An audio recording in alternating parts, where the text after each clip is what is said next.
Attention! For the Press Corps, I'm Cecil Vectori, currently reporting live from Press Corps World Headquarters in Sunhaven. We interrupt this broadcast to bring you the latest news from the Siva Valley conflict. Here in the 119th World Conquest of the Foxhole War, it is day 365.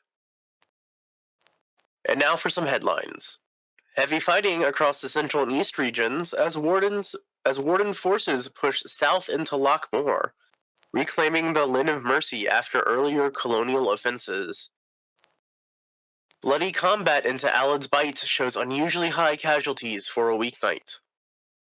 A reminder that the Press Corps is focused on the Able Shard. And now, a look at the Press Corps Casualty Office. The Press Corps Casualty Office reports that as of day 365, there have been 3.56 million casualties. 1.81 million casualties have been reported by the Colonials, while the Wardens report 1.75 million casualties. The deadliest region continues to be the Frantic Coast, a common theme for this war, with 498,000 total casualties, pretty evenly split between Warden and Colonials. And now, a look to the front line. In the west, Fisherman's Row is back in Warden hands after unusually heavy fighting earlier in the week. Lines hold stagnant in the Frantic Coast.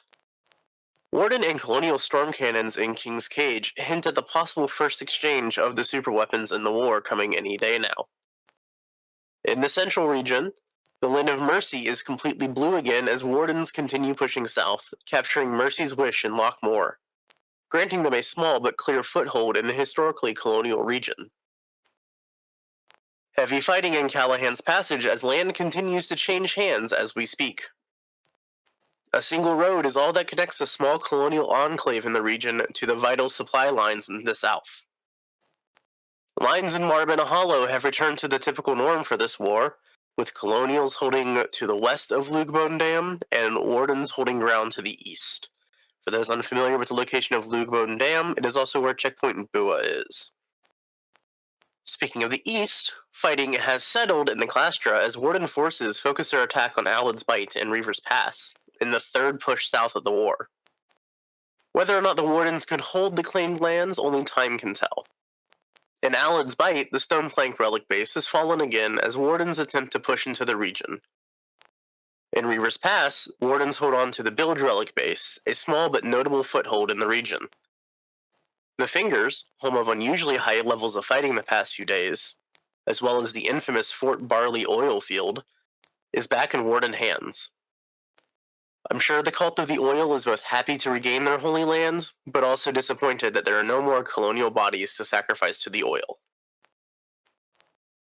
And now, a quick report from our Regimental Liaison Program. The Colonial Combined Air Tactics Regiment, or CCAT, commenced Operation First Strike just under an hour ago. Operation First Strike's goal was to disrupt a storage base and ammo depot in the Stone Cradle. CCAT troops successfully neutralized the depot and nearby vehicles and equipment. We'd like to thank the men and women of CCAT for sharing this information with us. If you're interested in opening a line of regiment between the Press Corps and your regiment, between the Press Corps and your regiment, please join the Press Corps Discord and open a Regimental Liaison ticket. Our helpful staff will be more than happy to get you set up. A reminder that the Press Corps is a neutral organization, and information given to the Press Corps will be released far enough into the future to not endanger ongoing or planned operations. And now for a bit of general war news.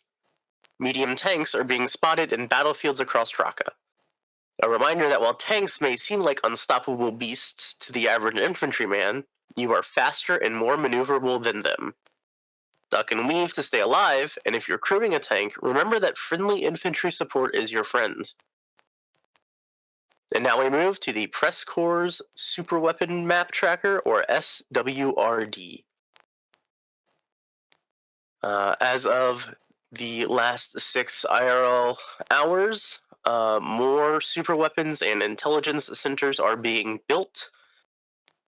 with 10 of them in Weathered Expanse, and King's Cage, as earlier mentioned, holding both Colonial and Warden storm cannons and intelligence centers, which could lead to possibly the first confirmed use of them in the war. As the days tick on, we will have to see what happens. Of course, King's Cage has a lot of fighting going on it right now, and it is anyone's game at this point. Neither side is winning the superweapons war. They are pretty neck and neck, but with how quickly these are being developed, I would not be surprised if that changes over the next couple of IRL days. And now we'll look at the weather.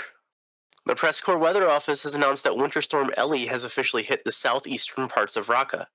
Affected regions include Akrithia, Great March, Umbral, Shackled, Terminus, Alids, Drowned, Reavers, Clastra, Endless, and Stilican, Weathered, Fingers, and Marvin.